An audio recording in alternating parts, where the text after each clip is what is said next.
Conte de la Bécasse de Guy de Maupassant. Les sabots.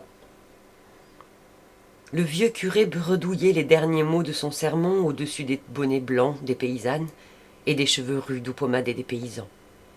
Les grands paniers des fermières, venues de loin pour la messe, étaient posés à terre à côté d'elle. Et la lourde chaleur d'un jour de juillet dégageait de tout le monde une odeur de bétail, un fumet de troupeau.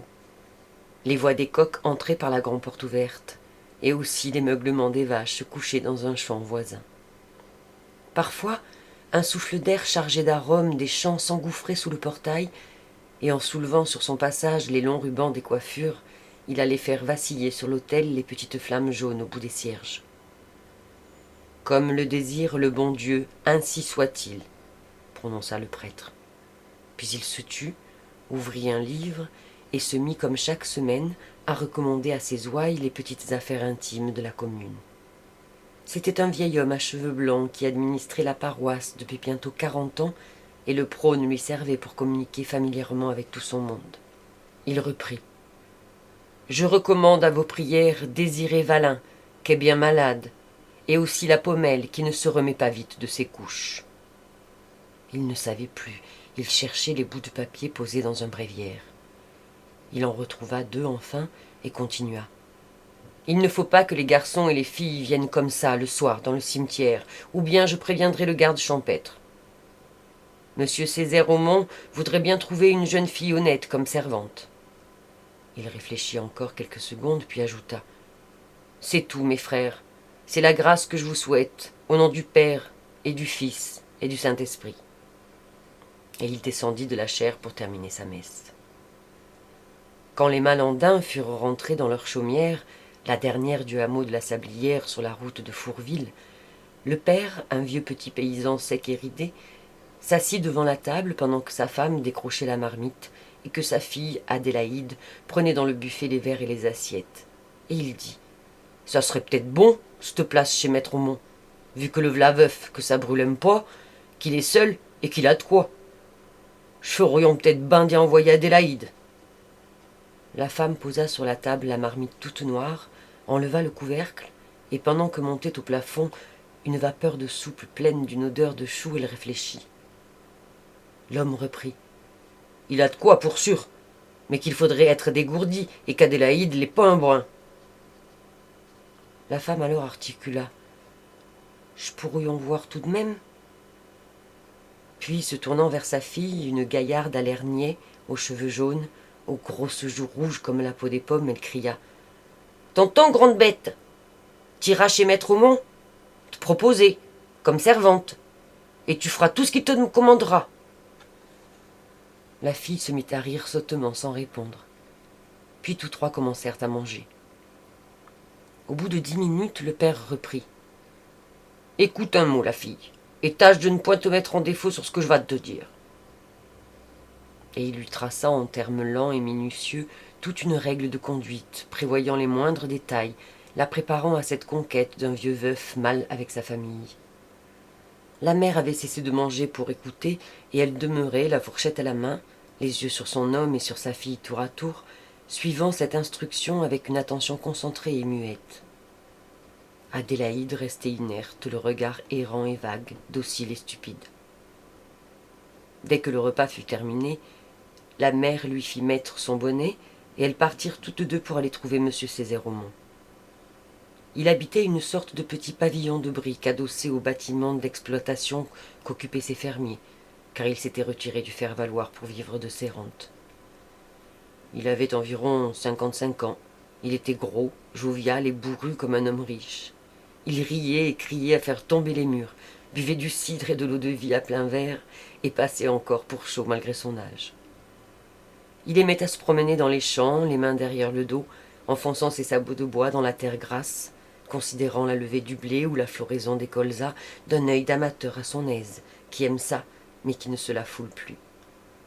On disait de lui « C'est un père bon temps, qui n'est pas bien levé tous les jours. » Il reçut les 2 femmes, le ventre à table, achevant son café, et se renversant, lui demanda « Qu'est-ce que vous désirez ?» La mère prit la parole. « C'est notre fille Adélaïde que je viens vous proposer pour servante. Vu que ce qu'a dit ce matin monsieur le curé. Maître Aumont considéra la fille, puis brusquement, quel âge qu'elle a, cette grande bique-là? 21 ans à la Saint-Michel, monsieur Aumont. C'est bien. Elle aura 15 francs par mois, et le fricot. Je l'attends demain pour faire ma soupe du matin. Et il congédia les deux femmes. Adélaïde entra en fonction le lendemain et se mit à travailler dur, sans dire un mot, comme elle faisait chez ses parents. Vers 9 heures, comme elle nettoyait les carreaux de la cuisine, monsieur Aumont la héla. « Adélaïde !» Elle accourut. « Me v'là notre maître !» Dès qu'elle fut en face de lui, les mains rouges et abandonnées, l'œil troublé, il déclara. « Écoute un peu, qu'il n'y ait pas d'erreur entre nous. T'es ma servante, mais rien de plus, t'entends? Nous ne mêlerons point nos sabots. »« Oui, notre maître. Chacun à sa place, ma fille. T'as ta cuisine, j'ai ma salle. À part ça, tout sera pour thé comme pour mai. C'est convenu? »« Oui, notre maître. »« Alors c'est bien, va à ton ouvrage. » Et elle alla reprendre sa besogne. À midi, elle servit le dîner du maître dans sa petite salle à papier peint, puis quand la soupe fut sur la table, elle alla prévenir monsieur Aumont. « C'est servi, notre maître. » Il entra, s'assit, regarda autour de lui, déplia sa serviette, hésita une seconde, puis d'une voix de tonnerre. « Adélaïde !» Elle arriva effarée. Il cria comme s'il allait la massacrer. « Eh bien, nom de Dieu! Et t'es où ce qu'est ta place ?» Mais notre maître, il hurlait. « J'aime pas manger tout seul, nom de Dieu! Tu vas te mettre là, ou bien foutre le camp si tu ne veux pas. Va chercher ta serviette et ton verre. » Épouvantée, elle apporta son couvert en balbutiant. « Me v'là, notre maître. » Et elle s'assit en face de lui. Alors il devint jovial. Il trinquait, tapait sur la table, racontait des histoires comme elle écoutait les yeux baissés sans oser prononcer un mot. De temps en temps, elle se levait pour aller chercher du pain, du cidre, des assiettes. En apportant le café, elle ne déposa qu'une tasse devant lui. Alors, repris de colère, il grogna. « Eh bien, et pour thé ?»« Je n'en prends point, notre maître. »« Pourquoi que tu n'en prends point ?»« Parce que je l'aime point. » Alors il éclata de nouveau. « J'aime pas prendre mon café tout seul, nom de Dieu. Si tu ne veux pas te mettre à en prendre itou, tu vas foutre le camp, nom de Dieu. Va chercher une tasse et plus vite que ça. » Elle alla chercher une tasse, se rassit, goûta la noire liqueur, fit la grimace, mais sous l'œil furieux du maître avala jusqu'au bout. Puis il lui fallut boire le premier verre d'eau-de-vie de la rincette, le second du pouce-rincette, et le troisième du coup de pied au cul. Et monsieur Aumont la congédia. « Va laver ta vaisselle maintenant, t'es une bonne fille. » Il en fut de même au dîner, puis elle dut faire sa partie de domino. Puis il l'envoya se mettre au lit. « Va te coucher, je monterai tout à l'heure. » Elle gagna sa chambre, une mansarde sous le toit. Elle fit sa prière, se dévêtit et se glissa dans ses draps. Mais soudain elle bondit effarée. Un cri furieux faisait trembler la maison. « Adélaïde !» Elle ouvrit la porte et répondit de son grenier. « Me v'là, notre maître. »« Où ce que t'es ?»« Mais je suis dans mon lit, donc, notre maître. » Alors il vociféra. « Veux-tu bien descendre, nom de Dieu? J'aime pas coucher tout seul, nom de Dieu. Et si tu ne veux point, tu vas me foutre le camp, nom de Dieu. » Alors elle répondit d'en haut, éperdue, cherchant sa chandelle. « Me v'là, notre maître. » Et il entendit ses petits sabots découverts battre le sapin de l'escalier, et quand elle fut arrivée aux dernières marches, il la prit par le bras, et dès qu'elle eut laissé devant la porte ses étroites chaussures de bois, à côté des grosses galoches du maître, il la poussa dans sa chambre en grognant. « Plus vite que ça, non, donc, nom de Dieu !»